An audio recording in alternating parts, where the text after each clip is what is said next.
मंजिल है पहचान तुझी से, तू ही मेरी मंजिल है पहचान तुझी से। पहुँचूं मैं जहाँ भी मेरी बुनियाद रहे तू, पहुँचूं मैं जहाँ भी मेरी बुनियाद रहे तू। है वतन मेरे वतन।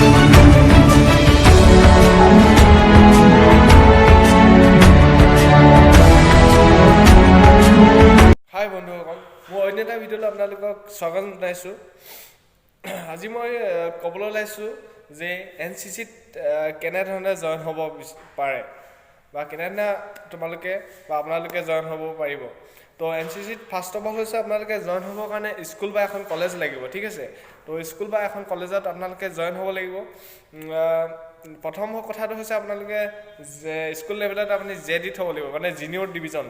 তো জুনিয়ৰ ডিভিজন হৈছে আপুনি স্কুল লেভেলত এখন হ'ব লাগিব। তো জুনিয়ৰ ডিভিজনত আপুনি চাৰ্টিফিকেটখন পাব, মানে কেম্প কৰিব লাগিব। কেম্প কৰাৰ পিছত এক্সাম দিব লাগিব, চাৰ্টিফিকেট এক্সাম। তো তাৰপিছত আপোনালোকে চাৰ্টিফিকেটখন লাভ কৰিব, ঠিক আছে।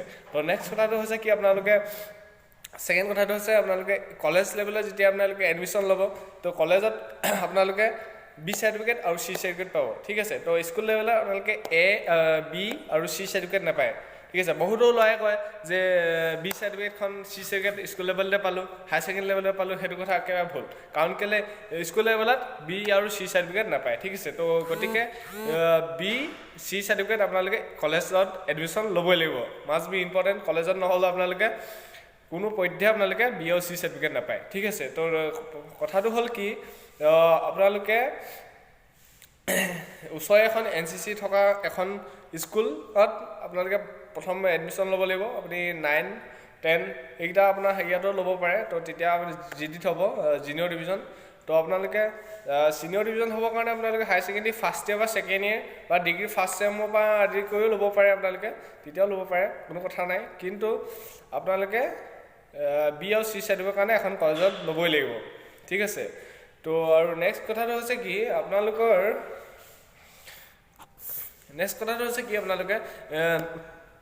চাৰ্টিফিকেট পাবৰ কাৰণে নিশ্চয় এটা কেম্প কৰিব লাগিব, এটা 10 দিনীয়া কেম্প কৰিব লাগিব। কেম্প কৰাৰ পিছত আপোনালোকে চাৰ্টিফিকেটখন এক্সাম দিব লাগিব। এক্সাম দিয়াৰ পিছত আপোনালোকে চাৰ্টিফিকেটখন আপোনালোকে পাব।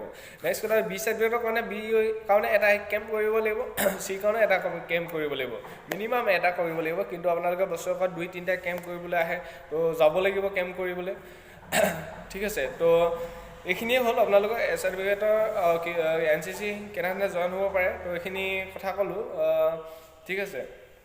ধন্যবাদ ভিডিঅ'টো চোৱাৰ বাবে।